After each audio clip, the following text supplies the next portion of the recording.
स्वरा अपूर्वा को कस के पकड़े सो रही थी, पर अपूर्वा की आंखों में नींद नहीं थी। उसके दिमाग में आज जो हुआ वो हलचल मचा रहा था। उसने स्वरा का हाथ धीरे से अपने ऊपर से उठाकर बगल में रखा और कंबल ऊपर से हटा के वो बाहर निकल आई। वो छत पर खड़ी थी, ठंड ज्यादा थी, लेकिन उसके दिल में चल रही बातों की आग कुछ ज्यादा ही थी। वो आंखें बंद करके चेहरा ऊपर करके खड़ी हो गई। उसने बंद आंखों में कुछ दृश्य देखे, जिसमें उसके चाचा उसे उसके बाबा और माँ की मौत के बारे में बता रहे थे। उसके चाचा ने जब उसे उसके माँ बाबा के कातिल का नाम बताया था, तो उसकी आंखों से आंसुओं की धारा बह आई थी। उसने धीरे से कहा, मुझे उस इंसान को खोजना होगा। कौन है वो किंग जिसने मेरे परिवार को मार डाला? ये कहते हुए उसने सामने देखा। तभी पीछे से किसी ने उसे आकर शॉल ओढ़ाई, तो उसने हल्के से मुड़ के देखा तो साहिल खड़ा था। वो साइड से निकलने लगी तो साहिल ने पीछे से उसे शॉल ओढ़ाते हुए बाहों में ले लिया। उसने कहा, नींद नहीं आ रही है आपको? और इतनी ठंड में यहां ऐसे खडीडी है, तबीयत खराब हो सकती है आपकी। उसकी बात पर वो बोली, आप कुछ वक्त के लिए मुझे अकेला छोड़े रह सकते हैं। क्यों हर बार चले आते हैं मुझे परेशान करने के लिए? जाइए यहां से। ये कहते हुए वो उसका हाथ हटाने लगी, पर साहिल की पकड़ मजबूत हो गई और उसने उससे कहा, दूर जाना छोड़ दे। आप जितनी दूर जाएंगी मैं उतना ही आपके नजदीक आऊंगा। वैसे आपके पास 2 दिन है, शादी तीसरे दिन होगी। आप चाहे माने या नहीं, लेकिन शादी होगी। अपूर्वा ने कहा, जबरदस्ती के रिश्ता में सिर्फ नफरत मिलती है। क्यों चाहिए आपको ऐसा रिश्ता? साहिल ने उसे अपनी तरफ किया और उसके चेहरे को देखकर कहा, नफरत मोहब्बत से अच्छी होती है। एक धोखेबाज दिलरुबा से नफरत भरी बीवी चलेगी, इसलिए आपको चुना। आपके दिल में जो होता है वो निगाहों से पता चलता है, चेहरे पर वो पढ़ा जा सकता है। लेकिन मुझे वो नहीं पसंद जो दिल में कुछ और, शक्ल पर कुछ और आंखों में कुछ और होते हैं। मेरी बीवी बनने के लिए आप एकदम परफेक्ट हैं, इसलिए आपको चुना है। आप मुझसे शादी करें और बाकी देख लूंगा। हे ना सही बात। ये कहते हुए वो उसके बालों को पीछे कर रहा था। अपूर्वा उसकी आंखों में देखे जा रही थी। उसने कहा, सच बताइए आपको मुझसे क्या चाहिए? क्योंकि मुझे इतना पता है मैं आपकी पसंद नहीं, आपकी मोहब्बत नहीं, आपकी चाहत नहीं। हाँ, जिद हो सकती हो, सनक हो सकती हो, लेकिन और कुछ नहीं। तो सच बताइए, बात क्या है? क्या है जो आपको चाहिए मुझसे? साहिल उसके सवाल सुनकर उसे देखकर बोला, जो मुझे चाहिए होता है उसे मैं हासिल कर लेता हूँ अपूर्वा। तुमसे इस वक्त तुम्हें चाहता हूँ, सिर्फ तुम्हें। तुम्हें अपना बनाना चाहता हूँ, तुम्हें अपना कहना चाहता हूँ। तुम्हारी जिंदगी में मेरे अलावा कोई ना आ सके ये चाहता हूँ। तुम्हें इस वक्त हासिल करना चाहता हूँ, अपने दिल की मोहब्बत से रूबरू करवाना चाहता हूँ। चाहता हूँ तुम जो एहसास दबा के बैठी हो उसे बाहर आने दो। मेरे लिए सोचो, मेरे एहसासों को महसूस करो। ये कहते हुए उसने उसकी पतली सी गर्दन को होठों से छू लिया, तो अपूर्वा सिहर उठी। साहिल ने धीरे से उसके कमर को पकड़ा और पास ले आया। अपूर्वा उसके ऐसे करने से अंदर तक जमी जा रही थी। साहिल ने कहा, ये जो अभी आपकी आंखों में दिख रहा हूं, उसे होठों तक लाना है। यही एहसास आपसे सुनना चाहते हैं, जिसे अभी आप समझ नहीं पा रही हैं। ये कहते हुए उसने गालों को होठों से छू लिया। अपूर्वा ने उसे धक्का दिया और नीचे भाग गई। साहिल ने जाते हुए देखकर कहा, आप मेरी है, सिर्फ मेरी। आप तक कोई पहुंचने की कोशिश करे, मैं जान ले लूंगा। और इन 2 दिन में आपको मुझसे शादी करनी होगी। ये कहते हुए उसने दोनों हाथ ट्राउजर की जेब में डाला और तारों से भरे आसमान को देखने लगा। सुबह का वक्त, साहिल का घर, सब सो रहे थे। तभी रियान के चिल्लाने की आवाज आई, साहिल, साहिल, कहाँ हो? उसकी आवाज सुनकर सब बाहर निकल के आए। साहिल भी वहां आ गया था। अपूर्वा स्वरा के साथ खड़ी थी। साहिल सोफे पर आकर बैठते हुए बोला, क्या हुआ? क्यों सुबह सुबह ऐसे चिल्ला रही हो? ये मेरा घर है, कोई सड़क नहीं जहां तुम चिल्लाओगी। आराम से बोलो, क्या कहना है? उसकी इस बात पर वो बोली, यह आराम की बात है। उसने ये कहते हुए बैग से एक न्यूज़पेपर निकाल के उसकी तरफ फेंक दिया। साहिल ने न्यूज़पेपर पर नजर डाला और कहा, इसमें इतना चिल्लाने वाली कौन सी बात है? मतलब तुम ये मान रहे हो कि ये सब सच है? तुम इस 2 कौड़ी की लड़की से शादी करोगे और प्यार करते हो? उसकी इस बात पर स्वरा ने कहा, ओ देवी जी, जबान संभाल के। अगर कुछ और बोला ना तो जबान खींच के गले में बांध दूंगी। रियान उसके पास आकर बोली, ज्यादा मुंह खोलने की जरूरत नहीं है, वरना तुम दोनों को औकात दिखा दूंगी। उसकी बात पर स्वरा कुछ कहती। उससे पहले ही साहिल ने कहा, रियान भूलो मत कहा, खड्डी हो और किससे किए कह रही हो। उसकी बात पर वो बोली, आप हमें खामोश रहने को बोल रहे हैं, हम आपकी गर्लफ्रेंड है, भूले मत। साहिल ने उठते हुए उसके पास आकर कहा, गर्लफ्रेंड थी, अब नहीं हो। और हाँ, जिससे तुमने बदतमीजी से बात की, उसमें से एक मेरी होने वाली बीवी और दूसरी उसकी दोस्त है, तो आइंदा याद से और तमीज से। वैसे शायद तुमने सिर्फ एक न्यूज़ सुनी है, दूसरी नहीं ना। चलो दूसरी, हम तुम्हें सुना देते हैं। ये कहकर उसने देव को आवाज दी तो जल्दी से अंदर आया। उसके हाथ में टेप था। उसे देखकर साहिल ने कहा, देव, जल्दी से रियान को न्यू करंट अपडेट दो। उसकी बात पर देव ने कहा, आज सुबह की न्यूज़ है कि रियान ग्रुप ओएनएफ कंपनी को बिजनेसमैन साहिल सिंह राठौर ने ओवरटेक कर लिया है और अब वो उस कंपनी के मालिक हैं। उसकी इस बात को सुनते ही रियान ने हैरानी से देखा तो साहिल ने कहा, क्या हुआ? न्यूज़ पसंद नहीं आई? मुझे लगा खुशी हुई होगी तुम्हें। रियान ने उसे देखकर गुस्से में कहा, तुम्हारी हिम्मत कैसे हुई मेरे साथ ये करने की? साहिल ने कहा, हिम्मत तो बहुत है रियान, पर अभी तक तुम शांत थी इसलिए मैं भी शांत था। लेकिन कल रात तुमने मेरे सब्र का बांध तोड़ ढा दिया। जब तुमने सबके सामने अपूर्वा को बर्बाद करना चाहा, उसे गिराना चाहा। मैं कुछ भी बर्दाश्त कर लेता, लेकिन अपूर्वा के लिए ये सब नहीं। क्या बकवास कर रहे हो? मैंने कुछ नहीं किया। रियान का घबराया चेहरा और अटक के बोलना सब जाहिर कर चुका था। उसने कहा, अच्छा, तुमने नहीं किया। देव जरा साबुत रखो। उसके कहने पर उसने जब साबुत दिखाया तो वो शोक्ड थी। साहिल ने कहा, तुम्हें क्या लगा? तुम एक मामूली इंसान से खेल रही हो। भूल कैसे गई? मैं यहाँ का बादशाह हूँ। तुम अगर उससे टकरा रही हो तो मैं मिलूंगा तुम्हें। अभी तो बस एक नामुमना दिया है तुम्हें। अब अगर कुछ भी किया तो मैं यहाँ जैसे बर्बाद किया है, वैसे ही तुम्हारे डैड की कंपनी भी बर्बाद कर सकता हूँ। सब। तो अब अपना ये गुरूर लो और निकलो। उसकी बात पर रियान ने अपूर्वा को देखा और चली गई वहां से।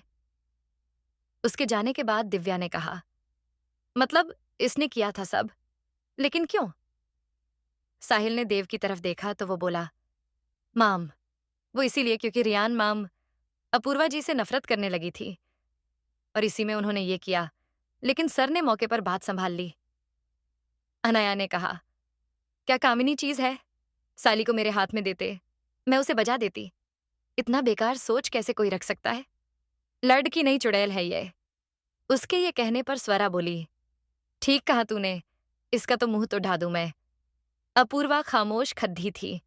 वो सिर्फ साहिल की तरफ देखे जा रही थी, जो उसे शांत देखकर बस मुस्कुरा के चला गया। अपूर्वा और बाकी सब भी धीरे धीरे अपने घर निकल गए। अपूर्वा नहा के आई तो उसने रणधीर साहब को फोन करना चाहा। उसने फोन उठाकर फोन मिलाया, लेकिन वो नॉट रीचेबल आ रहा था। उसने वॉइस नोट भेज दिया और रिप्लाई आने का वेट करने लगी। तभी स्वरा उसके पास आई और कहा, अप्पू मेरी जान, चल खाना खा ले। ये कहते हुए वो अंदर आई तो देखा अपूर्वा खिड़की के पास खड्डी सोचे जा रही थी। वो उसके पास आई और उससे बोली, क्या हुआ मेरी जान? तुम ऐसे क्यों खड्डी हो? कोई बात है क्या? अपूर्वा को साहिल की बातें याद आने लगीं। उसने स्वरा को गले लगा के कहा, स्वरा, आप हमसे नाराज तो नहीं है ना? हमने आपको। स्वरा ने उसे कस के पकड़ के कहा, अमा यार, तुम जान हो हमारी। हाँ, थोड़ा गुस्सा हूं क्योंकि तुम दूर हो जाओगी, लेकिन खुश हूं कोई तुम्हारी जिंदगी में तुम्हारे लिए आया है, तुम्हें इतना प्यार करता है। कल मैंने बड्ढे भैया की आंखों में तुम्हारे लिए जो देखा वो प्रेम था। वो तुमसे आशिकों की तरह प्यार करते हैं, मैं जानती हूँ। वो तुम्हारा साथ कभी नहीं छोड़ देंगे। वो हमेशा तुम्हें प्यार करेंगे और हिफाजत भी। उसकी बातों से अपूर्वा को ना जाने कैसा महसूस हो रहा था, पर साहिल को लेकर उसका मन न जाने क्यों घबरा रहा था। उसे पता था उसकी जिंदगी में पहले से कम मुसीबत नहीं थी और उसमें साहिल का आना ये उसे बहुत परेशान कर रहा था। स्वरा ने कहा, और हाँ बाबा अब्रोड गए हैं, कुछ दिन तक नहीं आएंगे, लेकिन मैंने उन्हें सब बता दिया। अगर शादी के लिए मान जाते हैं तो ठीक है, कर देंगे शादी पे रसो। उसकी बात पर अपूर्वा का दिल और कसने लगता है। शाम का वक्त, साहिल का ऑफिस। साहिल अपने ऑफिस में बैठा, सिगरेट पीते हुए अपने फोन में अपूर्वा की तस्वीर देखे जा रहा था। उसे अपूर्वा के साथ पहली मुलाकात से लेकर अब तक सब याद आ रहा था। उसके चेहरे पर एक सुकून भरी मुस्कान थी, नीली आंखों में चमक थी। तभी देव उसके कमरे में आया और फाइल देते हुए कहा, बॉस ये फाइल रेडी है, आप देख लेना एक बार। साहिल ने फोन को देखते हुए कहा, हम। देव ने उसे देखा और हिम्मत करके बोला, सर, एक बात पूछूं? मां पूछो। ये कहते हुए उसने सिगरेट को बुझा दिया। देव ने कहा, सर, क्या आप एक जमीन के लिए अपूर्वा जी से शादी करेंगे? सिर्फ एक जमीन के लिए आप इतना बड़ा कदम उठा रहे हैं। उसके साल पर साहिल ने फोन से नजरें उस पर कर ली।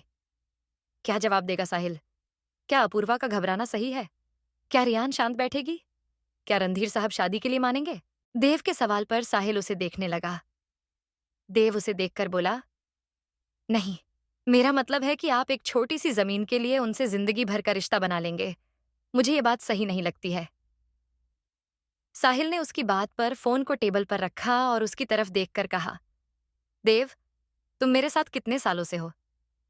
देव ने कहा, जी 8 सालों से। पर क्यों? उसकी इस बात पर उसने कहा, 8 सालों से हो, लेकिन अभी तक मुझे समझ नहीं पाए तुम। तुम्हें लगता है मैं एक जमीन के लिए खुद को जिंदगी भर के रिश्ते में बांध सकता हूं? नहीं, बिल्कुल भी नहीं है। मैं वो जमीन चाहूं तो 2 घंटे में मेरे नाम होगी और खुद अपूर्वा भाग के आकर साइन करेगी। लेकिन यहां बात जमीन की नहीं है, अब बात कुछ और है। और अब मैं अपूर्वा को अपना बनाना चाहता हूं। वो मेरी हो, मेरे दिल की ये तमन्ना है। ये कहते हुए वो खड्डा हुआ और बाहर देखने लगा। देव ने मन में कहा, सर की नई जिद। क्योंकि प्यार तो वो अपूर्वा जी से क्या किसी से नहीं करते हैं, और अब वो इस जिद में अपूर्वा जी को पाना चाहते हैं। तभी मैं सोचूं एक जमीन के लिए वो शादी करेंगे। कमाल है, बॉस भी ऐसा ही मिलना था मुझे। ये सोचते हुए वो साहिल को देख रहा था, जो बाहर गिरती हुई बर्फ को देखे जा रहा था। साहिल ने कहा, कल सुबह तक वो काम हो जाना चाहिए ताकि परसों मेरी शादी हो सके। तुम समझ रहे हो ना? देव ने कहा, जी सर, सब कुछ वक्त पर होगा। मैंने सारा इंतजाम कर दिया है। उसके ये कहने पर साहिल ने अपनी ओवरकोट ली और उसे पहन के बाहर की तरफ निकल गया। जब वो बाहर आया तो देखा गेट के पास अपूर्वा खड़ी डीडी ही थी। उसके खुले बाल, ब्राउन रंग का ओवरकोट, हल्के पीले रंग की साड़ी पहने, वो जैसे उसका इंतजार कर रही थी। उसने देव से कहा, वेट करो, मैं आता हूं। उसके ये कहने पर देव वहीं खड्डा हो गया। साहिल उसके पास गया, अपूर्वा को देखकर बोला, मेरे बिना मन नहीं लगा क्या? आपका बीवी। उसकी बात पर अपूर्वा ने कहा, आपके पास वक्त है तो क्या हम बात कर सकते हैं? साहिल ने उसकी तरफ देखकर मुस्कुरा के कहा, जी हाँ बिल्कुल, क्यों नहीं, आइए। ये बोलकर वो उसका हाथ पकड़ के कार के पास लाया। देव से उसने कहा, देव, चाबी दो और हाँ, घर जाओ। मैं कुछ देर अपनी होने वाली बीवी के साथ रहूंगा। उसके कहने पर देव ने स्माइल के साथ उसे चाबी दी और उन्हें बाएं कहकर चला गया। उसके जाने के बाद उसने अपूर्वा के लिए दरवाजा खोला और उसे अंदर बैठा दिया। उसके बैठते ही वो भी ड्राइविंग सीट पर बैठा। उसने गाड़ी आगे बढ़ा दी। अपूर्वा खामोश बैठी, बाहर बर्फ को गिरते हुए देख रही थी। उसने कहा, आप नोरवा पहाड़ी चल सकते हैं? उसके ये कहने पर वो बोला, क्या बात है बीवी, आप कहीं मुझे पहाड़ी से धक्का देने के मन से तो नहीं आई है? अगर ऐसा है तो बता दें, मैं खुद आपके लिए जान दे दूंगा। अपूर्वा ने बाहर देखते हुए कहा, जान देना बहुत आसान होता है मिस्टर सिंह, जीन साथ देना और सच्चे दिल से अपनाना मुश्किल होता है। उसकी बातों पर साहिल ने उसे एक नजर देखा और गाड़ी को पहाड़ी की तरफ बढ़ा दिया। कुछ देर में दोनों ही पहाड़ी पर थे। अपूर्वा बाहर आई और जाकर ग्रिल के पास खड्डी हो गई। बर्फ धीरे धीरे गिरी जा रही थी। अपूर्वा दूर एक मंदिर को देख रही थी। मंदिर में सिर्फ कुछ दिए जल रहे थे। वो सामने देखते हुए बोली, आप मुझसे शादी क्यों करना चाहते हैं? मुझे नहीं पता। शायद आप मुझे प्यार करते हो, शायद नहीं। शायद मैं आपकी जिद हूं, शायद आपकी सनक। मैं आपकी चाहत भी हो सकती हूँ। स्विंगल सिर्फ एक रात की, मैं क्या हूं आपके लिए मुझे नहीं पता, पर कहा जाता है हर रिश्ते की शुरू करने के लिए सच्चाई की बहुत जरूरत होती है, और जब बात जिंदगी की हो तो सौदा भी करना चाहिए। इसलिए मैं आपको यहाँ लेकर आई। आपकी जिंदगी के बारे में शायद कोई बात हो जो बताने लायक हो, लेकिन मेरी जिंदगी में बहुत सी चीजें हैं जो शायद आपको पता होना चाहिए। साहिल उसे देखे जा रहा था। अपूर्वा ने कहा, मैं लखनऊ से हूँ। ये बात आपको पता होगी। वहां के मशहूर बिजनेसमैन ठाकुर वीरेंद्र प्रताप की बेटी हो। कहने को वो जमींदार भी थे। बहुत नाम था उनका लखनऊ शहर में, और बाकी जगहों पर हम उनकी इकलौती संतान थे। बहुत लाड प्यार से पाला गया था हमें। मुसीबत क्या होती है, दुख क्या होता है, ये मुझे कभी पता ही नहीं था। मैं उस वक्त 12वीं क्लास का एग्जाम दी थी। मैं एग्जाम देकर घर आई तो खुश थी कि आज से मैं पापा माँ दोनों एक वेकेशन पर जाएंगे। मैं इंतजार कर रही थी उनका। शाम हो रही थी। तूफान अपने जोर पर था। ऐसा लगा जैसे सब मेरा उड्डा ले जाएगा। मैं इंतजार करे जा रही थी, और आंख लग गई। सुबह जब मेरी आंख खुली तो हवेली में शोर था। मैं जब हॉल में आई तो 2 लाश पड़ी ढी थी। मैं घबरा गई थी उन्हें देखकर, क्योंकि पहली बार मैंने लाश देखी थी, वो भी अपने ही माँ बाप की। मैं समझ नहीं पाई थी कि एक रात में मेरी हंसती खेलती जिंदगी कैसे उजड़ा गई थी। ये कहते हुए वो साहिल की तरफ देखकर बोली, मैं अपने माँ बाबा के लाश के सामने रो रही थी। वो लड़की जिसकी आंखों में कभी किसी ने आंसुओं नहीं देखा, तो उसे आज सब रोते देख रहे थे, और तड़पते हुए भी। पर कहते हैं ना, मुसीबत जब आती है तो रोकना मुश्किल होता है। वही कुछ मेरे साथ हुआ। जिस लड़की ने कभी कोई मुसीबत देखी ही ना हो, उसके सामने मुसीबतों का पहाड़ा खद्दा होगा। कौन जनता था? मुझे लगा माँ बाबा गए, लेकिन प्यार करने वाले चाचा चाची तो है, एक भाई है। लेकिन कौन जनता था जो प्रेम वो मुझे दे रहे थे, वो सिर्फ मेरे माँ बाबा के जायदाद के लिए था। उनके मरते ही उनका वो स्नेह मेरे लिए कठोर यातनाओं में बदल गया। उन्होंने मुझे तोड़ाने की बहुत कोशिश की। अब कोई कितना मजबूत रह पाता। मैं भी टूट गई। मेरी शादी एक जानवर जैसे इंसान के साथ तय की गई। क्यों इतनी जल्दी थी उन लोगों को मेरी शादी की, मुझे नहीं पता था। उस वक्त उस इंसान से शादी करके मुझे तिल तिल मरने से ज्यादा अच्छा लगा कि एक बार में मैं मर जाऊं। मैं तो मर गई होती, लेकिन स्वरा और रणधीर अंकल ने मुझे ना सिर्फ बचाया, बल्कि उस नरक से निकाल के मुझे यहाँ दूर भेज दिया। पर मुसीबत यहाँ भी पीछा नहीं छोड़ती। वो लोग मुझे खोज रहे हैं, सिर्फ इसलिए कि वो मेरा सब ले सके। मेरे साथ मुसीबत है मिस्टर राठौर। क्या ये सब जान के आप मुझे अपनी जिंदगी में लाना चाहते हैं? उसकी बात पर साहिल ने एक गहरी सांस ली और कहा, मैं बहुत जिद्दी हूं बचपन से, इसलिए ऐसा हूं। मैं किसी डरता नहीं। डर जैसा शब्द मेरी जिंदगी में नहीं है, और बर्बाद तुम्हें अब कोई करने के बारे में सोच नहीं सकता, क्योंकि तुम मेरी हो। मैं तुम्हें हर रूप में अपना सकता हूं। बस तुम हाँ कह दो, मैं मुसीबत को भी गले लगा सकता हूं। मुझे फर्क नहीं पड़ रहा था तुम कौन हो, क्योंकि अब तुम मेरी होने वाली मेरी बीवी हो। अपूर्वा प्रताप ठाकुर से अपूर्व साहिल सिंह राठौर होने वाली हो, तो अब सब भूल जाओ। उसकी बात पर अपूर्वा ने उसे ध्यान से देखा, जैसे वो पूछना चाहती थी उससे कि आखिर सच में कौन हो तुम? दोस्त हो या दुश्मन? मेरी जिंदगी आबाद करने आए हो या बर्बाद? क्यों चाहते हो मुझे? क्यों फर्क नहीं पड़ता तुम्हें? पर वो सिर्फ सोच सकती थी सब कुछ।